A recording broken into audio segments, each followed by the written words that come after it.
शुक्रिया सर, आपका बहुत बहुत धन्यवाद। माननीय सभापति महोदय, संसदीय कार्यकाल में कुछ ऐसे क्षण आते हैं जब ये नहीं कह सकता कि मैं इसका सपोर्ट कर रहा हूँ या मैं इसका विरोध कर रहा हूँ। कई सारी चीज़ें हैं इसमें जो वेलकम इनिशिएटिव हैं, मैं मानता हूँ। बस कुछ सुझाव दूंगा क्योंकि अक्सर मैं देखता हूँ कि हमारे बीच का संवाद, माननीय सभापति महोदय, विपक्ष का अलग से कोई प्रधानमंत्री नहीं होता या विपक्ष का अलग से कोई गृह मंत्री नहीं होता। विपक्ष को भी अपनी शिकायत, अपने मुद्दे अपने प्रधानमंत्री के समक्ष, अपनी आलोचना अपने गृह मंत्री के समक्ष रखनी होगी। सर, आज कश्मीर का कोई नहीं है इस सदन में। मैं था उस दिन जब नहीं, सॉरी, आई टेक ये नॉमिनेटेड मेंबर है। माननीय सदस्य अपने एक सेकंड सर, उन्होंने बड़ा ग्रॉस स्टेटमेंट किया है कि कश्मीर का इस सदन में कोई नहीं है। वो अपने बारे में कह सकते हैं, हमारे बारे में क्यों कह रहे? हम तो सदैव कश्मीर के हैं, हमेशा के। आपके बारे में वो सच हो सकता है, हमारे बारे में आप कैसे स्टेटमेंट कर सकते हो भाई? आप कह दो मैं कश्मीर का नहीं हूं, कश्मीर के लिए नहीं हूं, मगर मैं इस देश का कश्मीर से लेकर कन्याकुमारी और द्वारका से लेकर नॉर्थ ईस्ट तक हर व्यक्ति का कश्मीर है और हर कश्मीरी का देश है। क्या बात कर रहे हैं आप? माननीय सभापति महोदय, सदन की एक व्यवस्था के तहत मैंने ये बात कही थी। वो नॉमिनेटेड मेंबर है, मैं जानता हूँ। माननीय गृह मंत्री जी ने दूसरी बात कही है। सर, मैं समझ गया।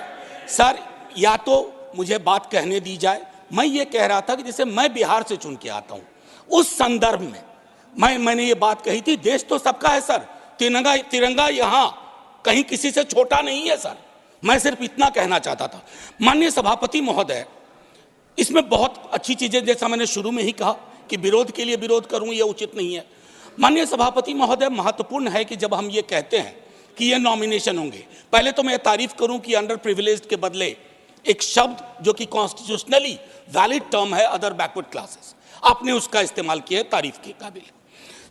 ये जो नॉमिनेट करने का अधिकार एलजी साहब को है आज की डेट में, कल राज्य बन जाएगा तो गवर्नर साहब होंगे। क्या ये स्टेट असेंबली को डेलीगेट नहीं होना चाहिए? और अगर करना चाहें तो on the aid and advice of, ये व्यवस्था मैं समझता हूं कि होनी चाहिए थी। तारतम्य थोड़ा टूटा है, लेकिन फिर भी मैं अपनी बात कहूं। आरक्षण को लेकर के भी हम पीस मील में करते हैं। हर सत्र में मैं देखता हूं कुछ बिल आते हैं। एक समेकित योजना पूरे देश के संदर्भ में हमें इसके लिए बनाने की आवश्यकता है, वो बहुत बेहतर होगा। आज 370 पे फैसला आया और सदन की जिम्मेदारी आज बढ़ गई है। उस फैसले के बाद सरकार की जिम्मेदारी बढ़ गई है। मैं मानता हूं इतिहास, आपने यहां एक फैसला लिया था, तब संसद वहां थी सर, ये लगभग घिस चुका था, हम भी जानते हैं, लेकिन एक मनोवैज्ञानिक पहलू था। मैं आग्रह करूंगा सरकार से कि उस साइकोलॉजिकल हीलिंग की भी कोशिश होनी चाहिए, और ये हीलिंग हो सकती है सर। मैंने कहा ना कि हिंदुस्तान का मिजाज महासागर वाला है, इसको बस तालाब ना बनाया जाए, महासागर अपने अंदर सब समाहित कर लेगा। माननीय सभापति महोदय, जो कश्मीरी घाटी में रह रहे हैं, गांव में रह रहे हैं, उनको लेकर के भी एक चिंता होनी चाहिए।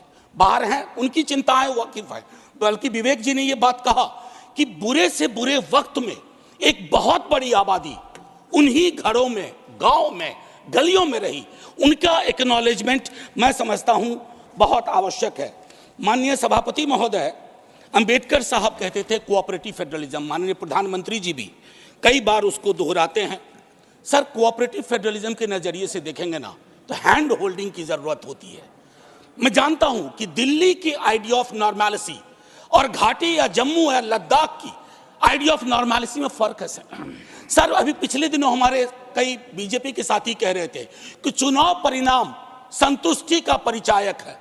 फिर तो लद्दाख में भी एक चुनाव हुआ था सर। बस 1 मिनट लूंगा, चूंकि आपने पहले कहा था सर। एक आखिरी चीज कहूंगा कि पत्रकार, विद्यार्थी, शिक्षक सरकार की आलोचना करें, उसको देश की आलोचना ना माना जाए। ये फर्क मिटता सा जा रहा है, ये कश्मीर के संदर्भ में नहीं, बाहर भी।